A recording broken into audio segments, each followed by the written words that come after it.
cabinets and cut miles of plywood with this setup. This is so simple it's ridiculous. It's simply a fairly wide, foot or so wide piece of 1/2-inch plywood with another piece on top that's got a really straight edge. In this case, I ripped it on the table saw and then ran it through the jointer to make sure it's perfectly straight, glued it down to this board. When the glue was dry, I just took my circular saw and ran it the length of the board and cut it off so that the edge was perfectly parallel and lined up with the blade on my circular saw. So whenever I get ready to cut a piece of plywood, I just put this edge down to line up with the marks on the plywood and then saw away. And it works great. Now these wear out pretty quick. You got to replace them every once in a while. This one's due. But instead of building a new one and starting over again, I'm going to try something new on the 2 cabinets for the desk that we're going to be building and the workbench.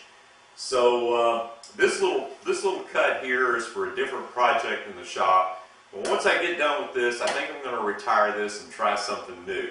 So let's take a look.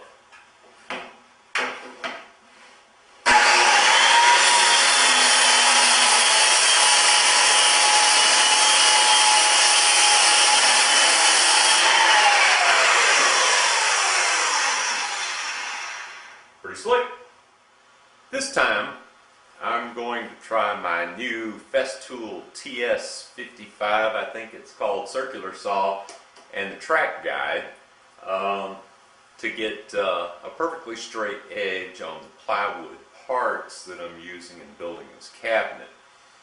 Now you've seen how I did it previously, and I'm not entirely sure that edge quality is all that critical, since basically every edge of the plywood is getting embedded in a dado or getting covered with faceboards.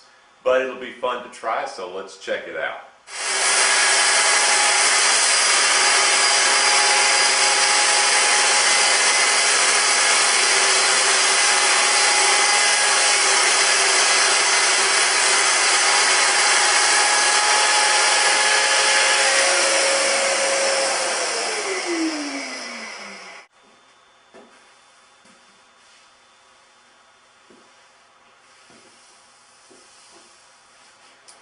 Pretty smooth. I'm not so sure I don't love this.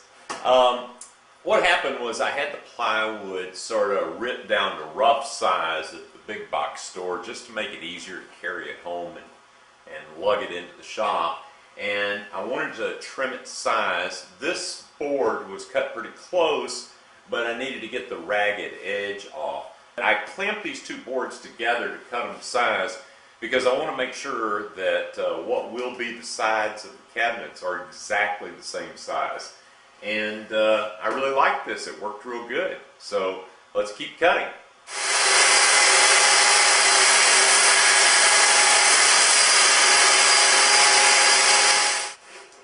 I got to be honest with you, my old circular saw setup, my homemade straight edge, could not have cut strip that thin and that smooth off this plywood. So this Festool saw is pretty cool.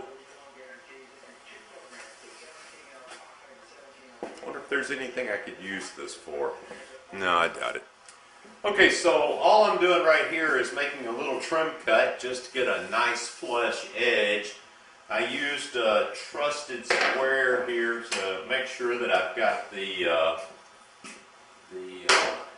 guide set up perfectly straight. I've got it very lightly clamped there just to make sure it stays in place, and now I just trim that edge off.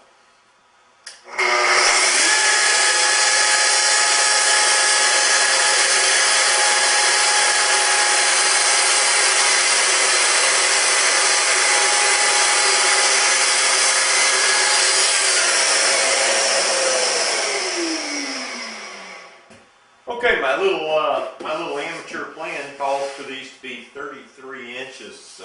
That'll be the height of the cabinet itself before the wheels and before the top is added. So I've made my marks, And I've got the boards resting on styrofoam, so as I cut through, I should just cut through styrofoam, and the board should be supported. I'll make sure there's enough styrofoam in here before I actually cut. Well, I almost made a mistake.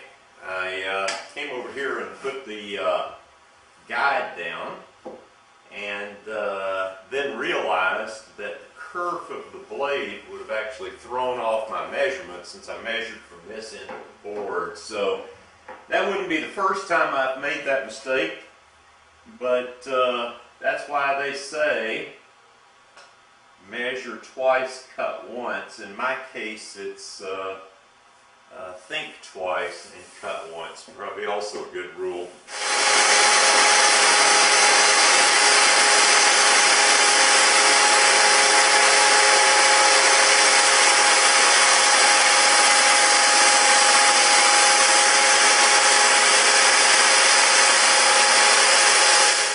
Now I'm reclamping the uncut pieces just to keep the sides in registration, so I keep everything lined up and don't have to mess with it. I've got them clamped on the other end as well. And these two pieces are ready to go. Now you guys know that in the past I've kind of been hard on Festool sometimes because it seems like their tools are just not engineered for left-handed people. But I got to tell you, this saw is definitely a left-hander saw. I'm sure right-handers love it too, but if you're left-handed, get this saw because it's great.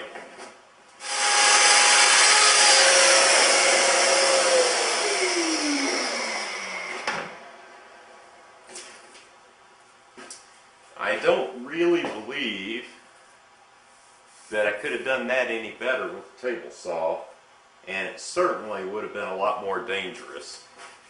Alright, well, these are the side pieces. And what I've done here is laid them out. I know these sides look kind of ugly, and that's for a reason.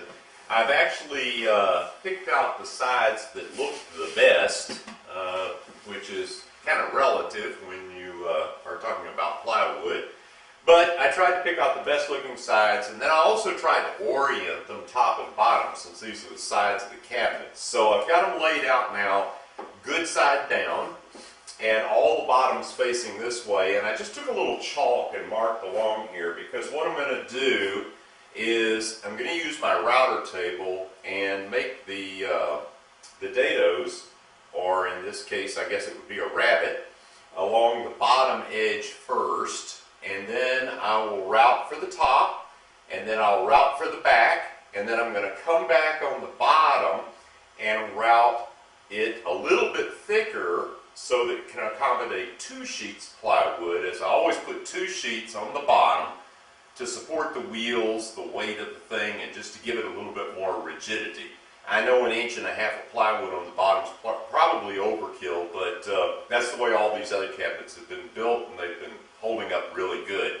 So next thing I'm going to do is set up the router table, run a test cut, and start making grooves, dados, and rabbets. And we'll discuss the difference between those in a minute.